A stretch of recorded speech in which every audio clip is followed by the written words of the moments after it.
Hi, I am talking from outside Glacier National Park in my big glasses because I have to look at some notes I took.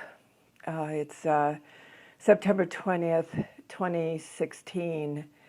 And I've been working in a particular language. We call it the language of creation for over 25 years now. I wrote a book about it called Language of Creation. I'm about to write the second book, which is about the mind of creation, but all of it is really about the language of creation.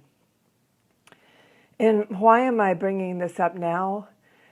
Because in these travels that I've been doing and in the spirals of being I've been working with, and with the activations and the things I've been doing and the company I've been keeping, it has become more and more evident to me that I need to almost tell the real story behind this language of creation that we teach in such a simple way that it's confusing and elusive, its power. And I've been asked for a while to make a video, to make a recording about the language of creation and what it is. And actually, I can't just sit down and make a recording. Something has to become compelling. And I've got to say, this trip that we've been doing, connecting with the land and connecting with the greater systems of which we're a part, has been compelling. So I want to start by really talking about language. When I was little, I hated the thoughts in my head. They didn't seem to be what I would think if I could think. If I could think the way I wanted to feel, if I could think the way I wanted to think, it didn't seem, I'm going to move my chair a bit. It seemed to me that the way words and the way sentences constructed themselves always left me feeling empty and always left me feeling like I wasn't really present to myself or present to the world around me. So I want to leap forward to the centuries of spirituality that we have been, that is behind us, that many modern people don't pay attention to, don't listen to, don't really have anything to do with in the surface world that we now play in. But almost every spiritual tradition talks about an original language, talks about the language of light, the language of God, the language of the divine. And basically this was a time when language was not divided from experience, that to say it was to live it. To speak it was to be one with it. And believe it or not, this is what the simple practices, the 7 cravings and the 2 observings, is based on, with the Fibonacci sequencing, which is based on the golden meme. And the golden meme was based on sacred geometry. And sacred geometry is based on original language that operated in the mathematics of creation itself. So while I am presenting a book called Language of Creation, one called Mind of Creation, and then the last one called The Architecture of Creation, it isn't a how-to book. It isn't even a spiritual book or a secular book. It's where you, as part of creation, exist in language, uniquely and essentially. And what do I mean by the word essential? I mean by the word essential is that every one of us is a template of creation. We're like a design that by us becoming our design, a larger design can occur. A design of unity, a design of oneness, a design of wholeness. And as each of us comes into unity with our unique and essential design through thought, through the language that lives inside of the original language of creation, the sacred geometry of language. So what happens is your system is distorted, it's malaligned. And your thinking is, if any of you study thinking, your thinking is not your thinking. Your thinking is the thought that is culturally defines you, how the culture defines you. And the culture that we were born into is a culture of separation. It's a culture of not living as whole. It's a culture of surface feeding, not depth of being or depth of experience. It's certainly not a culture of connection. It's a culture of disconnection. So 3 things happen when you begin to restore the synapses of your brain to live as the language of creation again. One is you begin to be able to be in experiences that you are, that go way beyond the surface reality that you were born into.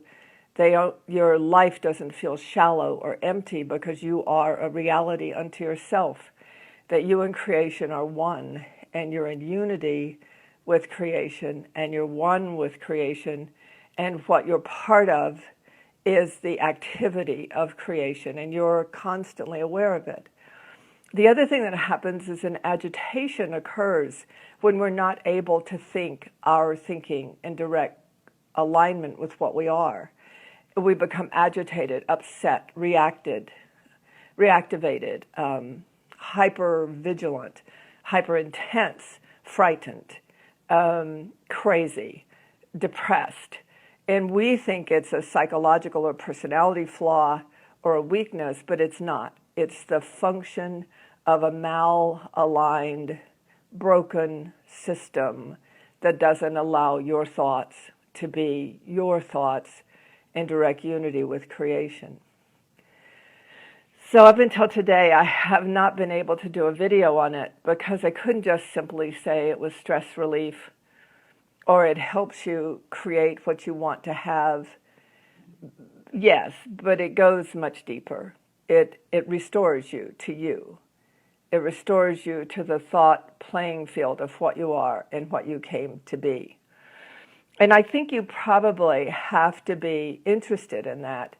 I think if you're a surface feeder and you just want your car and you just want your boyfriend and you just want the laundry list of things that you're pretty sure if you have that you'll be all right, I don't think this will work for you. I think it really is for people who want to be whole, who know that they have an innate goodness that they want to be able to respond to beyond fear, that there's something that they want to be that they feel strongly about and they don't know how to get there.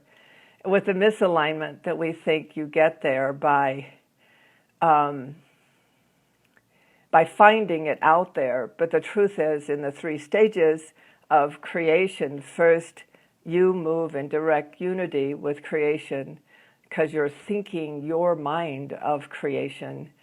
And when you're thinking with your mind of creation, your unique and essential mind, you begin to become the architecture of creation, and the reality of creation you were born to be part of manifests around you.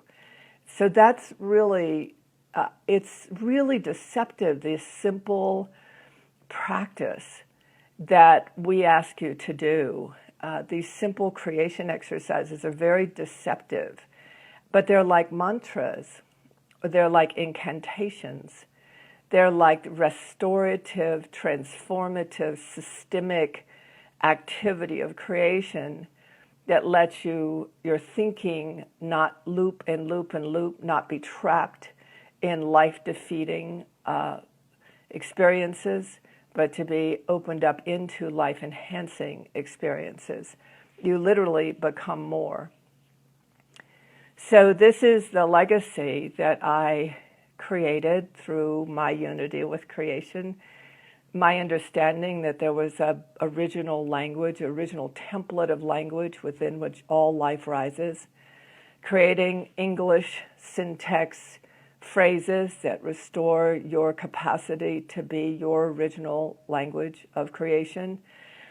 And we're going to be opening it up to webinars for people at a very reasonable price in 2016. We're going to be putting together modules to deepen your relationship to your own unity, your relationship to your own wonder, your relationship to your own direct experience. So this is the place. The final thing I want to say is we have spirituality and secular separated. But you have to remember that the ancient kingdoms did not. For them, the spirit and flesh were one. For them, the secular and sacred were one. For them, language both took care of the physical playing field that we operated in and the life force energy within which that physical playing field operated. I have people around me that have restored this access to themselves. You know, the teachers of the language of creation, you know, they didn't go to school to learn how to do this. They began to embody it. They began to become it because it's their original connection to creation that made them want to share it. It isn't anything like you could ever imagine until it begins to occur, because we become so adapted to separation that we actually don't even know what it's like to begin to be in unity with each other. And we actually see that in our world. You know, we butt heads and we laugh because as each of us is in our unique and essential direct connection with creation, we sort of slide off each other until those unity points, those meta points, begin to occur, because we're operating as part of creation. We aren't operating as individuals in a bumper car race to see who can overcome whom. It's really a wonderful way to exist because it's the original nature of what human beings were really designed to be. So I talked about the three things that occur, and I want to speak to that. The first thing that occurs is a reduction of stress. If you go and when you're caught in a bad thinking place, you just do the creation exercises. It releases you of the stress of not being able to think or experience what you're trying to think and experience. The second level is you begin to not feel so separated from what created you, from the greater realm of creation of which you're a part. And the third level is you begin to experience yourself as the architect of creation, where you're standing in direct unity with creation, with yourself, and with life. This is a simple little exercise. And we've made things so complex. And yet in the spiritual kingdom, there are two words that say everything so simply, and yet they contain an entire activity of creation. Those two words are I am. So the webinars will begin soon.